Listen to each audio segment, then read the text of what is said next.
राधे राधे। अचला एकादशी व्रत कथा। युधिष्ठिर कहने लगे कि हे भगवान, ज्येष्ठ कृष्ण एकादशी का क्या नाम है तथा उसका महात्म्य क्या है, सो कृपा करके कहिए। भगवान श्री कृष्ण कहने लगे कि हे राजन, यह एकादशी अचला तथा अपरा दो नामों से जानी जाती है। पुराणों के अनुसार ज्येष्ठ कृष्ण पक्ष की एकादशी अपरा एकादशी है, क्योंकि यह अपार धन देने वाली है। जो मनुष्य इस व्रत को करते हैं वे संसार में प्रसिद्ध हो जाते हैं। इस दिन भगवान त्रिविक्रम की पूजा की जाती है। अपरा एकादशी के व्रत के प्रभाव से ब्रह्म हत्या, भूत योनि, दूसरे की निंदा आदि के सब पाप दूर हो जाते हैं। इस व्रत के करने से पर स्त्री गमन, झूठी गवाही देना, झूठ बोलना, झूठे शास्त्र पढ़ना या बनाना, झूठा ज्योतिषी बनना और झूठा वैद्य बनना आदि सब पाप नष्ट हो जाते हैं। जो क्षत्रिय युद्ध से भाग जाए वे नरकगामी होते हैं, परंतु अपरा एकादशी का व्रत करने से वे भी स्वर्ग को प्राप्त होते हैं।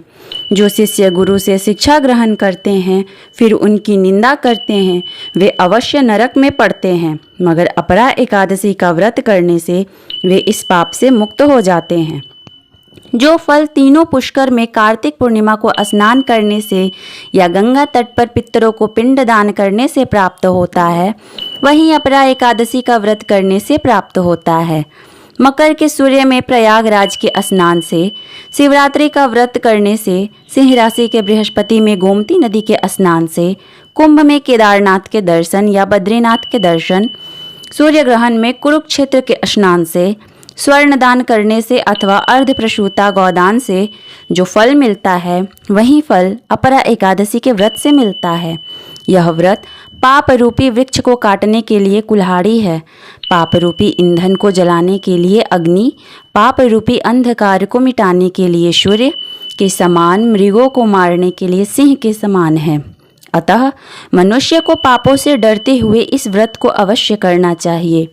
अपरा एकादशी का व्रत तथा भगवान का पूजन करने से मनुष्य सब पापों से छुटकर विष्णु लोक को जाता है। इसकी प्रचलित कथा के अनुसार प्राचीन काल में महिध्वज नामक एक धर्मात्मा राजा था। उसका छोटा भाई वज्रध्वज बड़ा ही क्रूर, अधर्मी तथा अन्यायी था। वह अपने बड़े भाई से द्वेष रखता था। उस पापी ने एक दिन रात्रि में अपने बड़े भाई की हत्या करके उसकी देह को एक जंगली पीपल के नीचे गाड़ दिया। इस अकाल मृत्यु से राजा प्रेतात्मा के रूप में उसी पीपल पर रहने लगा और अनेक उत्पात करने लगा। एक दिन अचानक धौम्य नामक ऋषि उधर से गुजरे। उन्होंने प्रेत को देखा और तपोबल से उसके अतीत को जान लिया। अपने तपोबल से प्रेत उत्पात का कारण समझा। ऋषि ने प्रसन्न होकर उस प्रेत को पीपल के पेड़ से उतारा तथा परलोक विद्या का उपदेश दिया। दयालु ऋषि ने राजा की प्रेत योनि से मुक्ति के लिए स्वयं ही अपरा एकादशी का व्रत किया और उसे अगति से छुड़ाने का उसका पुण्य प्रेत को अर्पित कर दिया। इस पुण्य के प्रभाव से राजा की प्रेत योनि से मुक्ति हो गई। वह ऋषि को धन्यवाद देता हुआ दिव्य देह धारण कर पुष्पक विमान में बैठकर स्वर्ग को चला गया। हे राजन, यह अपरा एकादशी की कथा मैंने लोकहित के लिए कही है। इसे पढ़ने अथवा सुनने से मनुष्य सभी पापों से छुटकारा पा जाता है। बोलिए जय श्री हरि, जय श्री विष्णु।